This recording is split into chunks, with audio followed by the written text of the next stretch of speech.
Welcome back to another edition of Thursday Tunes. This week I'm going to be talking about an album that came out this past April called Pray for Paris by Westside Gunn. Westside Gunn's a rapper from Buffalo who has been making music for, I think, most of the past decades, most of the 2010s, but his name's really started to bubble to the surface the last, I'd say, 3 to 4 years, with several albums and mixtapes. He's extremely prolific. He's known to release several different projects, whether they be full albums or mixtapes in a single year. He's known for his Hitler Wears Hermes series. I think he's on number 7 right now. Frequently collaborates with his brother Conway the Machine and his cousin Benny the Butcher, and they're part of this record label out of Buffalo called Griselda Records, Griselda Fashion Records. No, it's Griselda Records Fashion Rebels, yeah. GSXFR, something like that. But yeah, Westside Gunn, yeah, this newest album, Pray for Paris, got a lot of anticipation, people expecting it and waiting for it. I hadn't listened to a whole lot of his work before this. I had known about him for probably about a year at this point, because he released a album, I think it was in 2019, called Fly God is an Awesome God. And just on title alone, I listened to it because it's just a funky title. So I listened to it, and at the time I remember thinking like, it's all right, not really for me. And then for some reason I started listening to his music again over the past several months, going into the end of last year. And it started to grow on me. Particularly, he uses a lot of references to wrestling, like WWE, WWF, WCW, like that whole era of wrestling. So from the 80s through the 90s, early 2000s, he references that stuff a lot. And I grew up watching wrestling, WWE, WWF, SmackDown, Raw, all that stuff. So I thought it was like interesting that this like hardcore, basically gangster rapper is referencing wrestling all the time, because wrestling is kind of goofy when you think about it. Like it's not real, like they're not actually hitting each other, and like all the storylines are fake, but like these people are putting all this intensity into it. So it's like I've heard it described as like a soap opera in many ways, but yeah, so kind of that whole wrestling thing got me more interested. And then he's a very animated person in his raps. He does a lot of sound effects, like of gunshots, so like do do do do, and like car sound effects and stuff like that. So it's really, he keeps you engaged with his music, whether it be the lyrics or referencing wrestling or referencing high art and fashion, or just the sound effects that help kind of create a very full picture. And he's also has a lot of uses a lot of imagery and very evocative words that help create this kind of canvas, help paint the picture of the landscape that he's talking about. So I'm going to kind of step through this album. I took some notes as I re-listened to it. So I've listened to this album quite a few times. I'd say I've listened to it front to back at least 5-6 times. There's some songs, well, 2 songs in particular that I really like a lot, so I've listened to those songs way more often than just 5 or 6 times.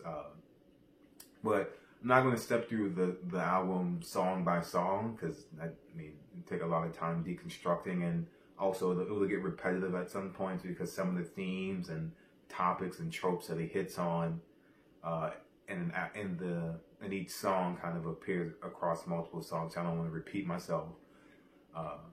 But so getting into the album, as I was listening to it, I realized there are kind of 3 kind of key areas that kind of reoccur frequently in his music, and I've already mentioned all 3. So like I said, he mentions wrestling a lot, but also like drug dealing and crime. So unlike Rick Ross, whose music I never liked, I think the only thing I've ever liked from Rick Ross is the verse on Monster, Devil in a New Dress with Kanye West, and then his verse on Hard Piano with Pusha T on Daytona. That was really good, but never really cared for Rick Ross's music. And then his whole persona of like presenting himself as this hardcore drug kingpin, but he was actually like a correctional officer and he never did any of that stuff. I thought that was all corny. But this guy actually lived the life and is unashamed and unabashed. So in his music, he's talked about like he's gone to federal prison twice for drug-related felonies and things like that. So, yeah, that's a part of his music because it's a part of his life. So wrestling, crime, and drug-related activity. But he also, and I think this is like a very interesting thing that maybe he tried to make more apparent in this album. He talks about like high art and high fashion a lot.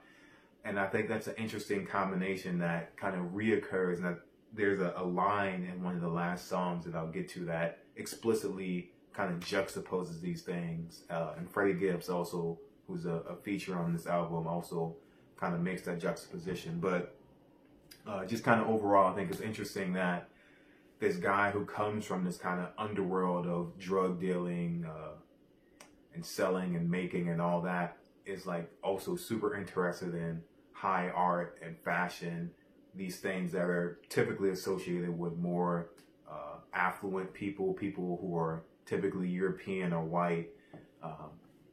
So to me, that's really cool. So as I listened to the album just before starting this video, I tried to jot down all the references that he makes to high art, all the references he makes to wrestling, and then I started to try to write down all the references to like drugs and crime, but there were way too many. So I stopped that after the first song, basically, because I only wrote down one. But just to kind of list off a few references to high art, he talks about Margiela, I should say high fashion, Margiela, Louis Vuitton, Balenciaga, Valentino, Raf Simons, Rick Owens, Patek Philippe, which is like the watchmaker, Liz Claiborne.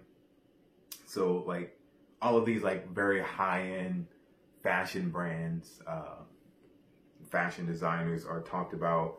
And in terms of art, the first thing you hear when you start the album is the sale of the Salvatore Mundi, which is a painting from Leonardo da Vinci that was recently, or not recently discovered. It was recently attributed to him. I think it had been kind of fabled about for a long time, and it was sold at an auction. And at the moment, as far as I know, it is the highest selling piece of art ever. So I think it was sold for over $400 million. So the first thing you listen to when you hear this album is not like some skit where he's like talking to his guys like, yeah, we're like bagging up the cocaine XYZ, like we're doing this and we're doing that. No, he like comes in and like immediately tells you, I'm giving you art right now.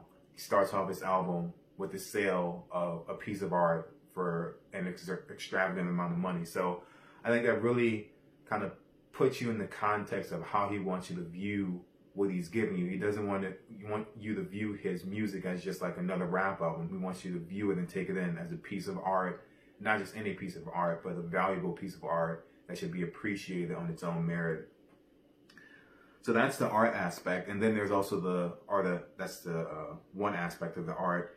But he also mentions like Eugene Delacroix, who I didn't know. I was reading the lyrics as I was listening to make sure I got everything.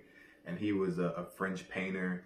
So he mentions that guy. He mentions Takashi Murakami. So if any of you have seen the artwork from the Graduation era of Kanye when he released that album, all of that artwork was either done by or inspired by Takashi Murakami.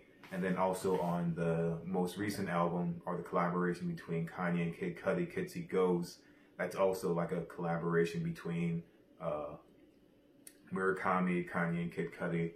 So if you've seen those albums, you've seen kind of Takashi Murakami's style.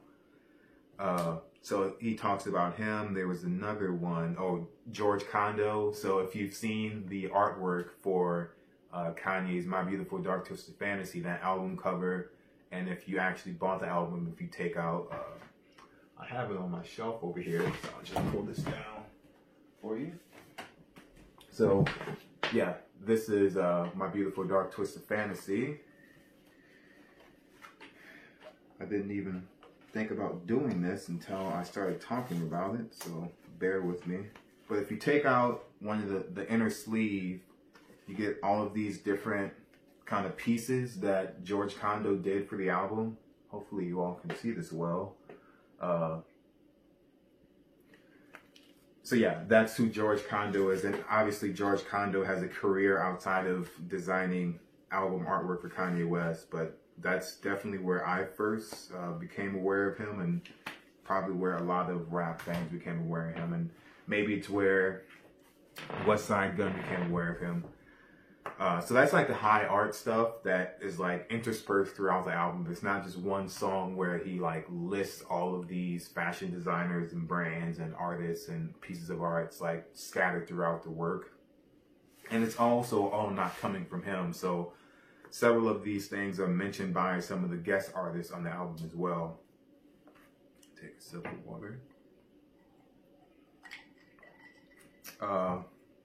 And another one that I'll point out specifically due to the artwork of the album. So Virgil Abloh, who, referencing Kanye again, first came onto the scene as like a creative collaborator and partner with Kanye West, who Virgil Abloh started this kind of streetwear fashion brand called Pyrex, which there's a long association of Pyrex glassware and like making craft, basically.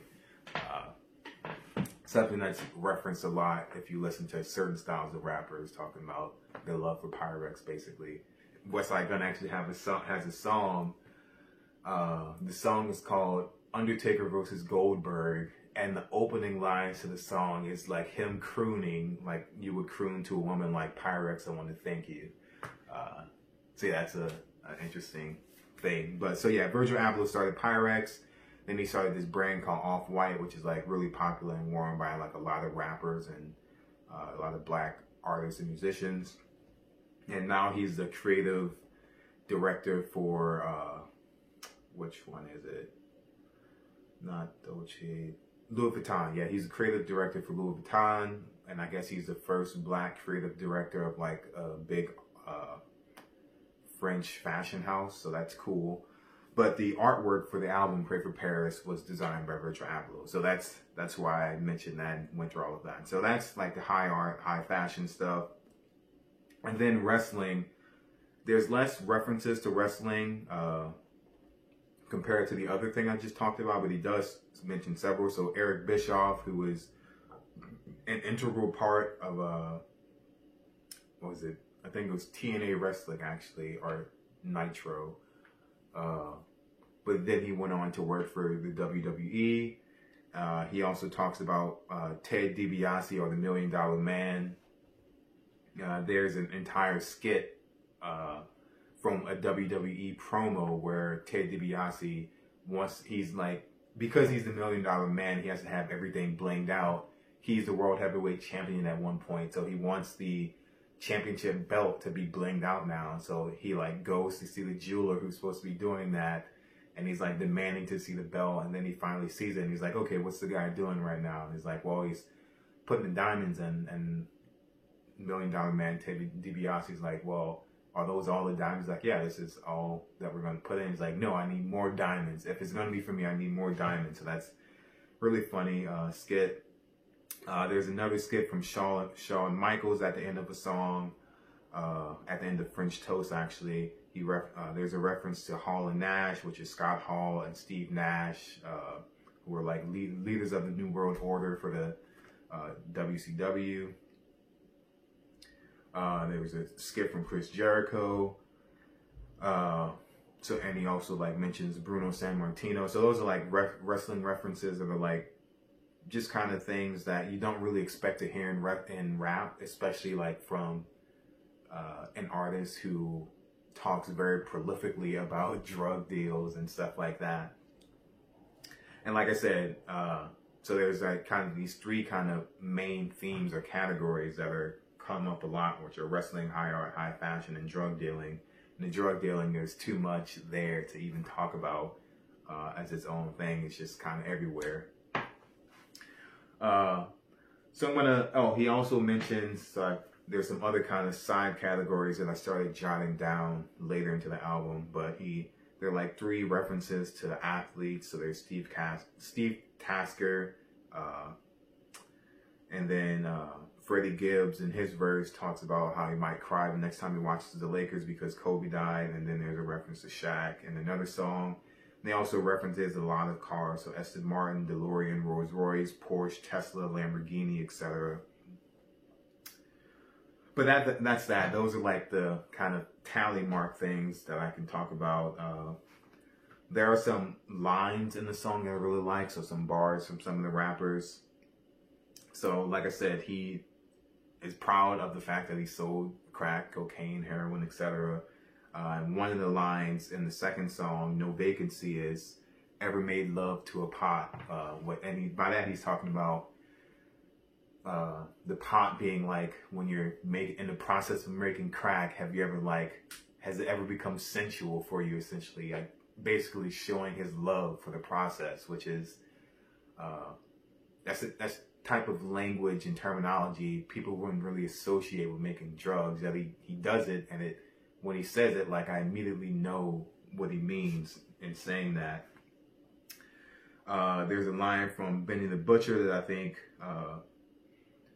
if he had stopped it halfway, I still would have knew what he was talking about. But he has his line, think it's a game until I Patrick Kane somebody, homie. That's sliding through with a stick, sliding one past the goalie. So Patrick Kane is a hockey player, very good hockey player. I think he plays for the Chicago Blackhawks. But he's talking about like basically doing a drive-by. So you think it's a game, you think I'm playing with you until I come through like Patrick Kane, this really good hockey player, and I come sliding through and I'm able to shoot you behind whoever's supposed to be protecting you. So I'm able to, in hockey terminology, I'm able to score even though you have a goalie in place that's supposed to stop me from scoring. So I thought that was really a great way to, one, bring in a sport that not many fans of hockey or not many fans of rap probably watch, which is hockey. Just is something you wouldn't really think about. In Buffalo, which Benny the Butcher, who is Westside Gunn's cousin, has a hockey team, the Buffalo Sabres. And in one of the songs, Westside Gunn talks about being at a Sabres game with a 3/4 length mink jacket. So just kind of flexing on people. In one song, Westside Gunn in some ways pays homage to Gang Starr, which was a group by DJ Premier and Guru. So Guru's passed away by now, but DJ Premier's still alive. And he says the line, "Lemonade's a popular drink still." And that's a line that Guru said in the song DWYCK from a Gang Starr album. And when I heard that line the first time, I immediately thought to myself, like, I know I've heard this before. And I thought it was something from a movie. And for some reason, I kept thinking it was from Malcolm X, the Spike Lee movie. But I looked it up, and it's from this Gang Starr song. And I've listened to all of Gang Starr's albums, so that explains why I think I've heard it before. I don't know why I was misattributing it, but it was cool that he like kind of paid homage to this album that at this point I think came out not 15, probably about 25 years ago. So it kind of shows his knowledge of the people who came before him in terms of rap. There's another line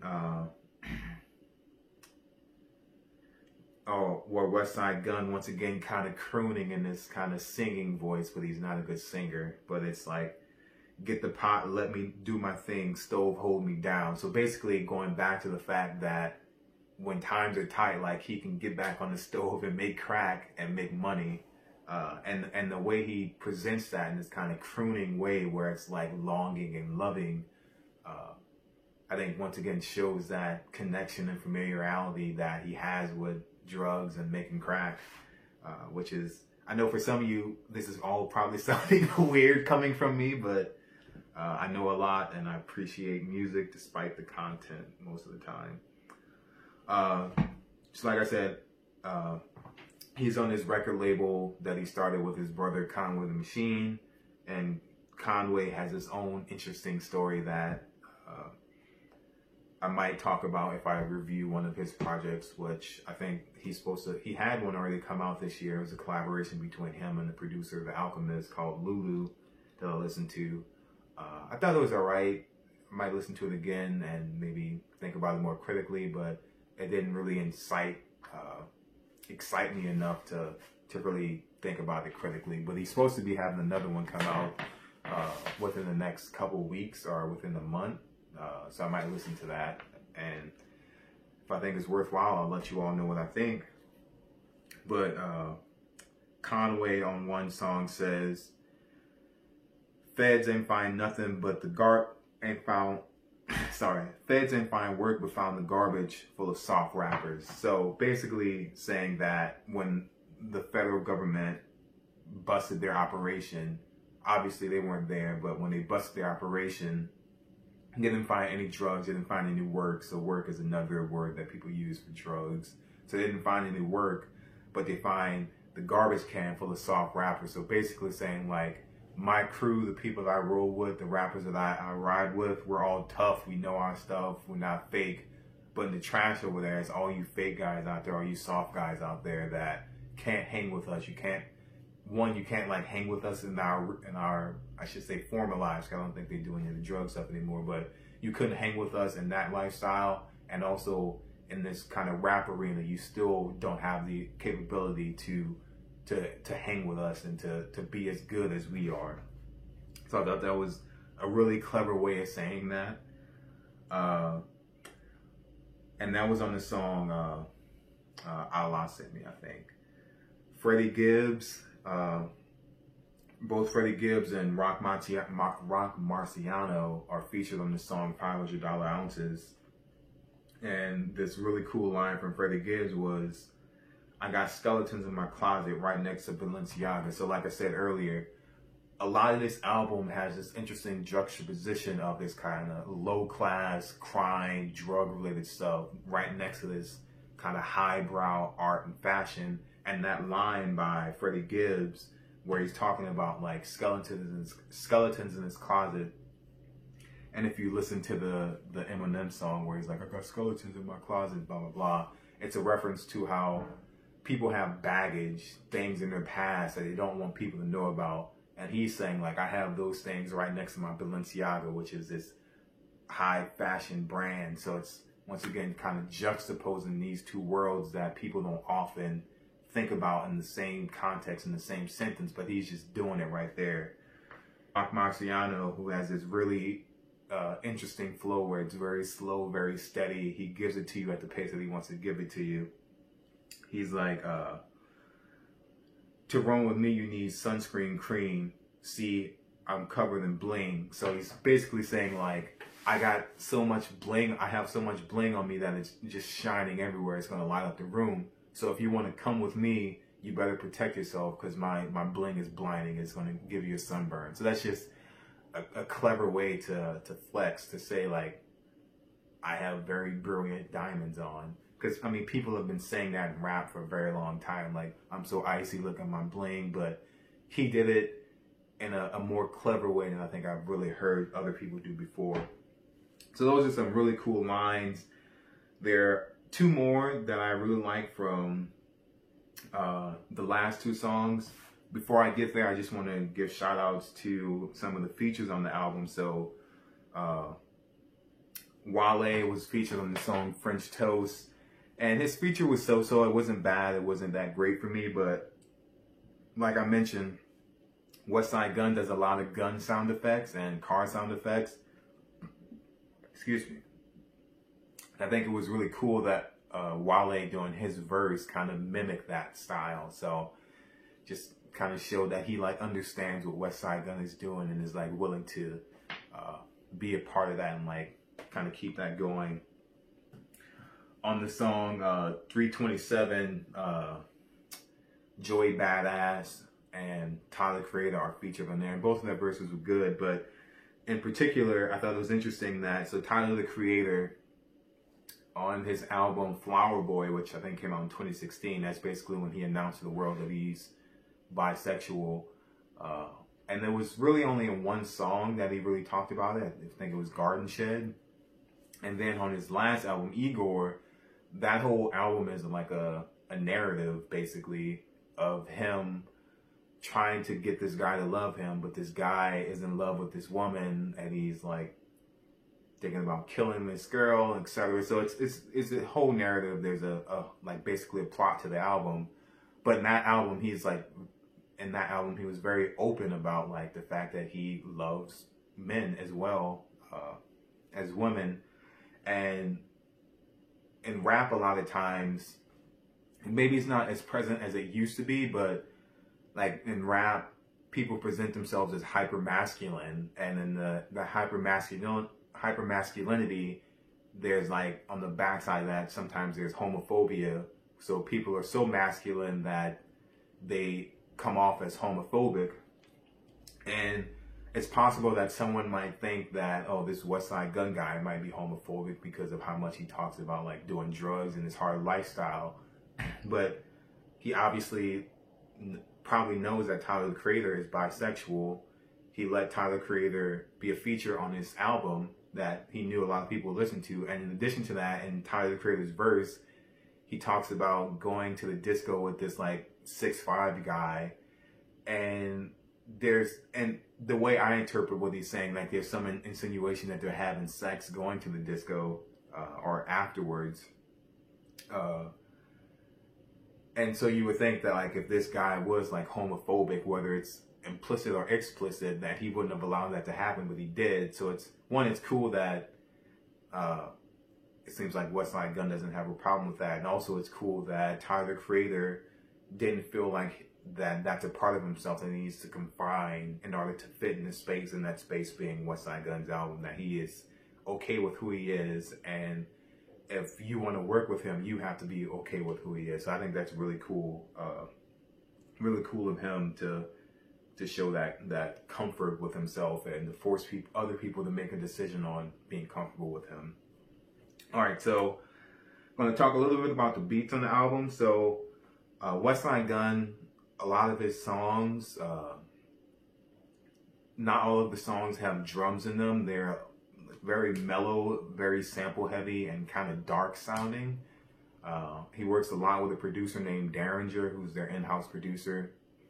But there are 3 songs in this album that I think had really great beats. So there's $500 Ounces, that was produced by The Alchemist, who also collaborates with Westside Gunn and the whole Griselda crew a lot. There's a beat by Jay Versace on the song Versace. So some of you may know who Jay Versace is. So he is, I think he does YouTube videos now, but he's like, his face is circulated a lot in memes. He's this kind of, not scrawny looking, but he's this black kid who, I think he has a high top fade most of the time. I think the meme that I've seen him in most is where he like has sunglasses like kind of down like this, and he's like sitting up and he's like eating, looking around in the restaurant. I didn't know who Jay Versace was until I listened to this song. I listened to the song and I was blown away by the beat, so I looked up who made it, and that was the guy who made it. And I think that's the first song that he's ever gotten on someone's album. So it was a really good beat for your first album placement. And that song in particular, the chorus is from this gospel song called Blood of the Lamb.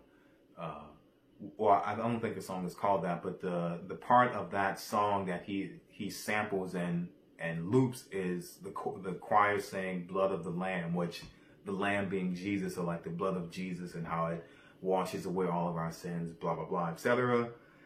But on this song, you have Westside Gunn, who is this guy that talks about crime and drugs, talking about crimes and drugs, where the background vocals are people like over and over saying Blood of the Lamb. So it's like this interesting juxtaposition of like,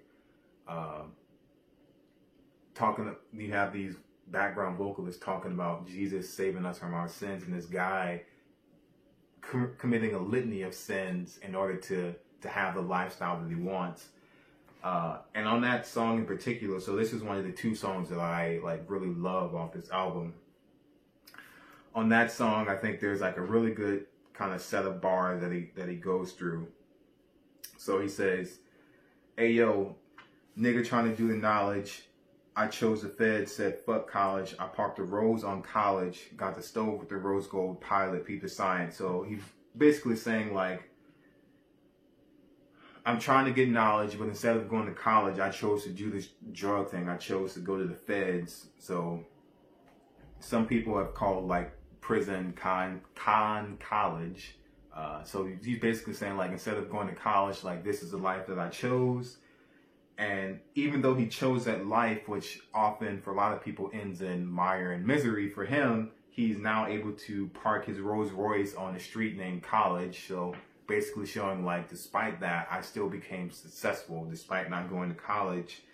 And once again, kind of juxtaposing like high art and fashion with his drug game, he says, I got the stove with the rose gold pilot. So if you have a gas stove, you have like a pilot light. And he's saying like, and this once again goes back to that like almost sexual relationship that he has with his stove and his pots and making drugs, where he's saying like, I have this beautiful stove has a rose gold pilot light. So like showing like his appreciation for what has gotten him to where he is. So I thought that was a really, really cool line to like, he expressed a lot in 2 sentences basically. That you have to kind of think about and break apart what he's saying. And then the last beat and the last song on the album, and it is the last song on the album that I really love is, all right, I'm not going to pronounce this right, but it's Le Joliba. So it's a word from the Bahama language, Mali Bahama language, that means river. So it's a restaurant in Paris that has that name, and that's the name of this last song. And this song, one, the beat is really amazing. The beat was made by, I think it's Bohemia Lynch, and this is the first beat that I think this guy ever got a placement for an album. So that's really interesting that my 2 favorite beats have come from people who don't have any real prior history of making beats. So hopefully there's a lot more to come from them. So this beat is really cool, but the way it ends, I think to me is probably the best ending that I've ever heard an album end on. So the beat's cool, and then it gets like, he goes through his verse, and his verse in this song, the song itself isn't very long, and his verse isn't very long either. But this is the last words that Westside Gunn says on the album. So he says, on the cover of Vogue, just me and my stove, had a nigga tap dancing on the blow. So there's 2 things I need to go through. So once again, he's on the cover of Vogue, which is this high fashion magazine that people aspire to be in, people in a certain realm. But he's saying like, I'm on the cover of Vogue and it's me and my stove. So once again, going back to that almost sexual relationship that he has with his stove, that like, if he's going to be on the cover of his magazine, it's going to be him and his stove, because once again, his stove is what got him to where he is. And he's showing his appreciation by saying like, hey stove, I'm going to bring you with me because you got me here, and we're both going to be photographed together. And then after that, the next line and the last line of the album is him saying he's got someone tap dancing on the blow. So blow, another euphemism, another word for cocaine. And in drug terminology, to step on drugs is to dilute them, to break them down. So let's say you get a kilo of cocaine, but that's only going to get you X amount of money, and you want to make more money. What you're going to do is have someone step on it. You're going to mix it with some baby formula or some baking soda to stretch it. That way you can make more off that same amount of pure cocaine. You can make more off that same amount of dirty cocaine as you would the pure stuff. So by saying he's having somebody step dance or tap dance on it, that's him saying like, I'm making this as dirty as I can get it. I'm beating it up. I'm stepping all over it so I can stretch it and make more money off of it. And then as soon as he finishes saying that, a guy starts tap dancing on the song. Which, like, as soon as I heard that, it just blew me away. Because it's one thing to say that, like, I have somebody tap dance on it. but it's another thing to actually have somebody tap dance. And then on top of that, it's another thing that he actually got this guy, Cartier Williams, who's a professional tap dancer, to come into the studio and actually have him tap dance to the beat, record that, and have that be the tap dancing that was played. So to me, like, I don't think I ever heard an album end so well in my life before. That was just like really amazing, and that the fact that he had an actual person come and tap dance was like the icing on the cake. So yeah, this Westside Gunn album, I think all of you should listen to it. A lot of you might not like it because maybe you don't like rap, or maybe you don't like this type of rap, but if you watch this video first and then go and listen to it, maybe it'll help you kind of interpret the album and some of the themes that he talks about, and help you make some of the connections that are there. But I think sometimes when people listen to rap, they're not either used to some of the terminology, or they're not used to some of the slang, or they're not used to kind of some of the tropes that people use when they talk about like certain things, like drugs, for example. These are all things that, one, I should make it clear, like I've never seen anyone make crack before. I don't think I've ever seen crack in my life, maybe. These are all things that I've picked up from listening to music over the years, watching movies, watching documentaries, and all of these different things. So I have all this knowledge about stuff that I don't have any firsthand knowledge with. But because of that, when I listen to something like this, I'm able to pick up on all the things that he's putting down, and it's able to enhance my listening experience. So I'm not going to give a score because I don't like giving quantitative scores to music, particularly because if I did give a score, I may give something else a score that might be lower in the future, but I may like the album more. So unless I'm going to create like a really rigid scoring structure, I don't want to start scoring things. So I'll just say, like, this album is an album that I'm going to continue to listen to, especially the songs Versace and La Jaliba. Two really good songs, really good album, a lot of interesting juxtapositions that Westside Gunn's able to do on this album, and it listening to this album kind of makes me excited to see what comes out in the future, especially as it becomes more popular and is probably able to get access to a wider variety of producers and features, and just get different experiences that he can bring back to the booth and talk about. So thank you for watching. Peace.